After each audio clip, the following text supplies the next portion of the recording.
जय सत्यम सिद्धाय नमः। स्वागत है आप सभी का सत्यास्मी धर्म ग्रंथ के पाठ में। और पिछली श्रृंखलाओं को आज हम जारी रखेंगे। इसमें हमने ये जाना था कि भाई जितने भी धर्म जिज्ञासु हैं विश्व धर्म में, जितने भी सभी के अंदर चिंतनवश जो प्रश्न आते हैं कि भाई दीक्षा का महार्थ क्या है, ब्रह्मचर्य का अर्थ क्या है, किस प्रकार यह सृष्टि उत्पन्न हुई, किस प्रकार जितने भी प्रश्न हैं, जितने भी हर धर्म के हर मत के जो हर प्रश्न आते हैं वो क्या क्या प्रश्न आते हैं उनके बारे में हम जान रहे थे। और उसी श्रृंखला को आज हम कंटिन्यू रखते हुए पिछले प्रश्न हमने पढ़े थे प्रश्न 25 तक, आज उसी के आगे हम उसे कंटिन्यू कर रहे हैं। और जो भी श्रद्धापूर्वक इसका श्रवण करेगा, मनन करेगा, उस पर सद्गुरु स्वामी सत्येंद्र जी महाराज जो सत्यास्मी धर्म ग्रंथ के रचयिता हैं, सत्यास्मी मिशन के फाउंडर भी हैं, यानी हमारे गुरु जी का आशीर्वाद आप सभी को बना रहेगा। तो चलिए प्रारंभ करते हैं आज का पाठ। प्रश्न 26। अब आगामी प्रश्न यह है कि विश्व धर्म में आत्म साक्षात्कार की सर्वोच्च अवस्था निर्विकल्प समाधि मानी जाती है। आखिर यह निर्विकल्प समाधि क्या है? क्या ये मनुष्य में उठ रहे समस्त विचार या भावों की समाप्ति है? तब तो निर्विकल्प समाधि अवस्था में जाने का विचार या भाव या सहज स्वभाव भी तो एक आत्म इच्छा ही हुई।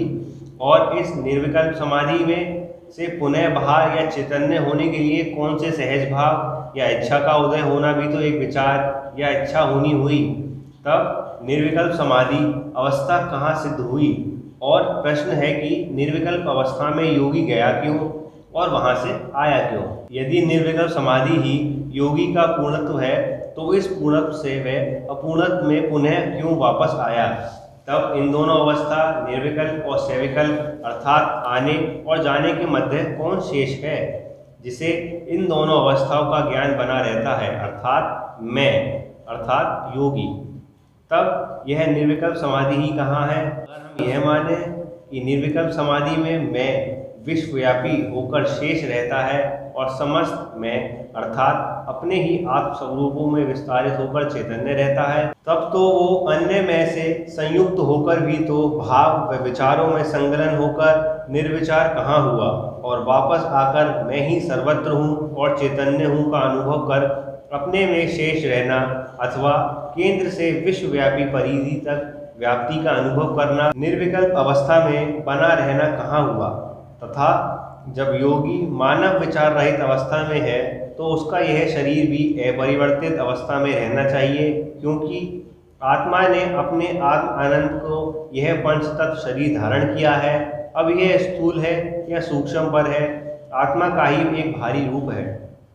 अब जब आत्मा ही अपने स्वरूपों में एक अंश या वृद्ध रूप में स्थिर है तो उसका यह भारी स्वरूप स्थिर होना चाहिए। और जब आत्मा में ही कोई परिवर्तन नहीं है, ना भाव का ना विचार का, तब इस भारी स्वरूप पर क्यों प्रभाव पड़ेगा, अर्थात नहीं पड़ना चाहिए।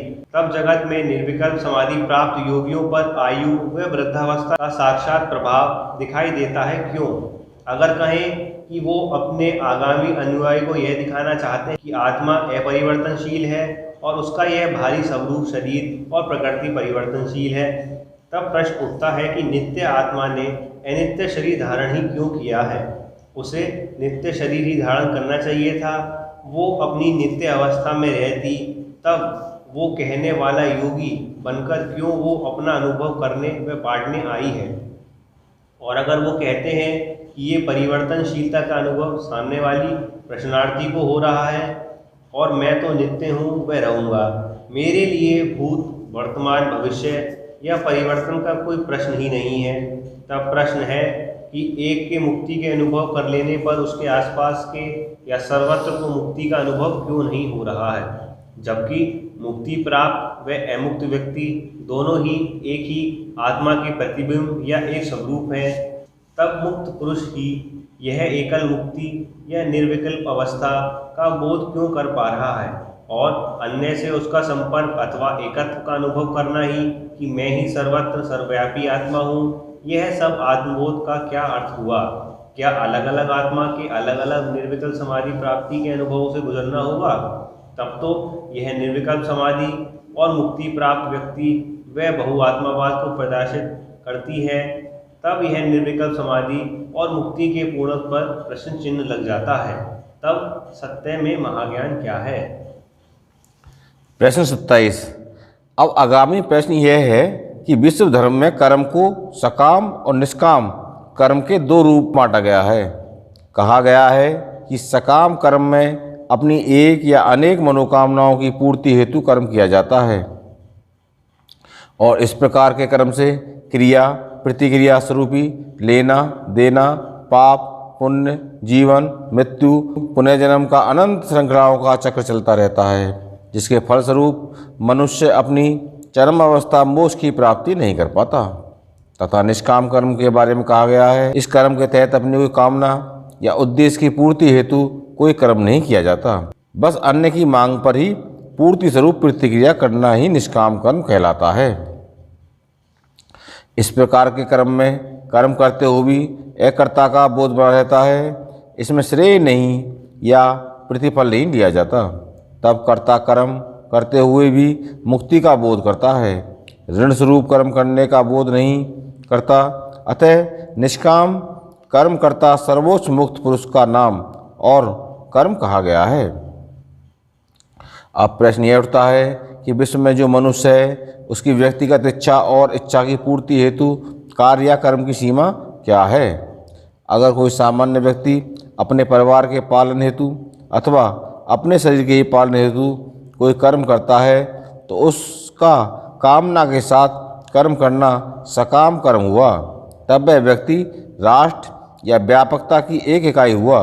उस एक इकाई से ही अनेक इकाई मिलकर राष्ट्र या विश्व बनता है, अर्थात लेने और देने मात्र से कर्म और फल का निर्माण होता है। यही विश्व प्रकृति का नियम है, क्योंकि कोई एक दोनों अवस्थाओं में जो लिया या दिया जा रहा है उसका विशाल संचय करना होगा। तब इस कर्म और फल के संचय से एक तरफ युक्त कौन है? कोई भी नहीं। तब प्रश्न उठता है, जो निष्कामी है वो विश्व के कल्याण को किस दृष्टि से देख रहा है?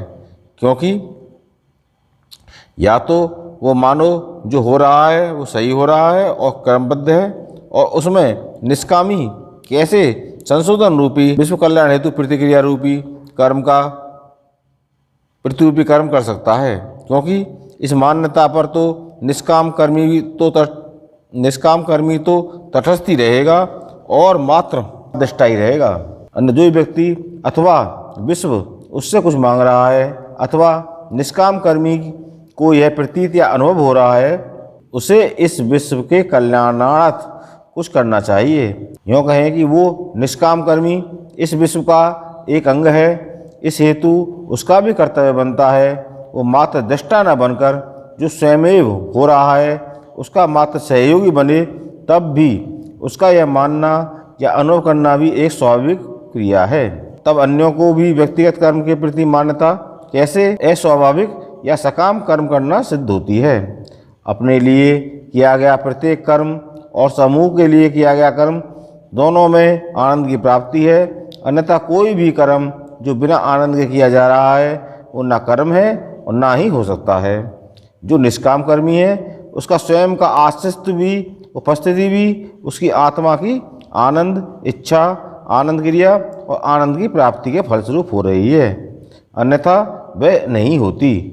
तब सकाम व निष्काम कर्म का यथार्थ अर्थ व ज्ञान क्या वह कहाँ प्राप्त होगा? प्रश्न 28।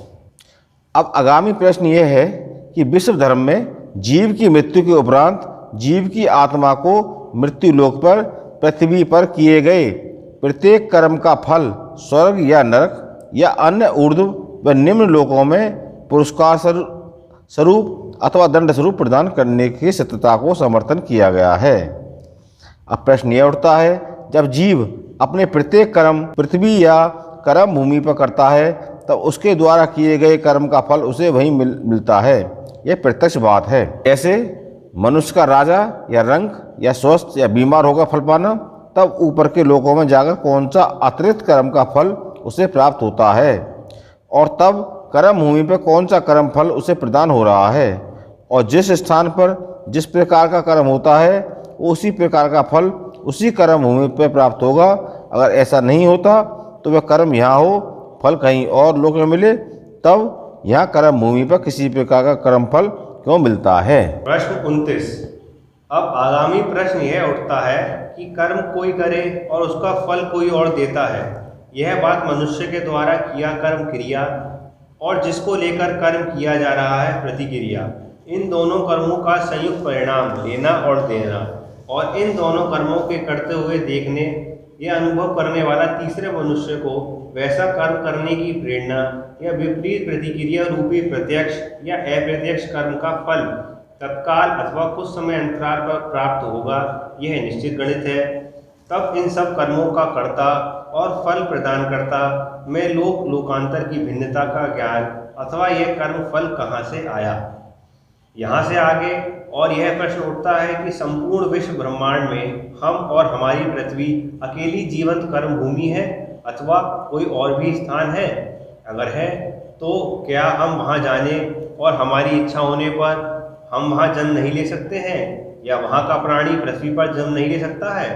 जैसा कि धर्म ग्रंथों में लोकांतर की बात प्रदर्शित की गई है, तब प्रश्न यह उठता है कि जब हमने उस लोक को देखा ही नहीं है, मात्र अनुमान है, तब हम मृत्यु उपरांत मात्र परिकल्पना के सहारे किस प्रकार और कौन से इच्छा कर्म से उस लोक में जन्म ले सकते हैं? कहीं यह परिकल्पना का उदय हमारे ही बनाए जनता से राजा तक की राज्य न्याय प्रणाली के आधार पर तो नहीं है कि अगर राजा व न्याय व्यवस्था अच्छी है तो हम इसी लोक में सुख का अनुभव कर संतोष व्यक्त करते हुए इसी लोक में रहने मरने की इच्छा करते हैं, और अगर राजा या न्याय प्रणाली खराब है तो हमें लगता है कि इस लोक से तो जाना अच्छा है, किसी और लोक में जहाँ ईश्वरकृत न्याय प्रणाली और शासनकर्ता राजा हो, वहाँ जाकर रहें और सुख का अनुभव करें। प्रश्न यह उठता है कि अगर ऊर्ध्व लोकों में सुख शांति और न्याय होता तो वहाँ से ईश्वर रूपी अवतार आकर इस पृथ्वी पर क्यों शांति व्यवस्था बनाने को युद्ध करते तथा स्वयं शांति पाने या मोक्ष पाने हेतु पृथ्वी पर आकर तब तपस्या करते? और जब ऊर्ध्व लोकों में ईश्वर राज्य व शांति है, तब यह पृथ्वी लोक क्या ईश्वर के राज्य में नहीं आता है? अगर ऐसा नहीं है तब इस पृथ्वी पर किसका शासन है? अथवा यह पृथ्वी ईश्वर धनात्मक शक्ति और शैतान ऋणात्मक शक्ति की युद्ध भूमि है, जहाँ ये दोनों मनुष्य व जीव पर सत्ता करने हेतु निरंतर युद्ध करते रहते हैं, और इन दोनों की सत्ता को स्वीकार करने और अपने सुख और शांति हेतु मनुष्य अनेकों कर्म रूपी पुरस्कारों से इन दोनों को खुश करता हुआ जीवन मृत्यु पाता रहता है, क्योंकि ये दोनों ही मनुष्य से अपने अपने लिए कर्म करने को धर्मशास्त्रों के माध्यम से घोषणा करते रहते हैं कि यह कर्म करो तो तुम्हें मोक्ष या ऐश्वर्य, दीर्घायु और शांति देंगे। तभी मनुष्य को मात्र अपने लिए कर्म करने का अधिकार तक नहीं है, वो कर्म भी ईश्वर और शैतान के लिए करता है और फल भी उनकी सेवा के लिए प्राप्त करता है। तब मनुष्य की व्यक्तिगत कर्म फल प्राप्ति की स्वतंत्रता कहाँ है? और जो ये कहते हैं कि तुम स्वयं ही ब्रह्म या ईश्वर हो, तब वो अपनी मृत्यु के बाद कहाँ चले जाते हैं? क्योंकि उन्होंने कर्म भी यहीं किए हैं और कर्म का फल भी यहीं पाया है। तब तो यही पृथ्वी लोक उनकी जीवन से लेकर मृत्यु तक की भोग भूमि हुई। तब क्या वो इसी लोक में शेष बने रहते हैं? और आगे प्रश्न बनता है कि वे योगी मैं ही ब्रह्म या ईश्वर या पूर्ण हूँ की प्रत्यक्ष घोषणा करने वाले की स्थूल शरीर या सूक्ष्म शरीर और कारण शरीर और आत्मा, तब ये चारों एकत्व होने या पाने की उपलब्धि करते हैं, तब वो किस में विलय हुए और कहाँ गए? जब वही ब्रह्म है, उनसे भिन्न कोई नहीं है, तब वे उस शरीर या स्थिति में क्यों नहीं स्थिर रहे? तब ऐसी अवस्था प्राप्ति के बाद किसमें विलय की स्थिति आती है? स्वयं रूपी आत्मबिंदु में अथवा स्वयं रूपी विश्वव्यापी अनंत स्वरूपों में? तथा इन योगियों में स्वयं अथवा अन्य ने योग कर्म फल की प्रेरणा दी और फल प्रदान किया। जब इन्हें यही आत्म कर्म करने का और स्वयं फल प्राप्त हो सकता है, तब अन्य मनुष्य को भी यह कर्म फल प्राप्त होगा, यह निश्चित है। तब यह अन्य लोगों की उपस्थिति और वहाँ कर्म फल भोगने की घोषणा का यथार्थ ज्ञान क्या है? प्रश्न 30।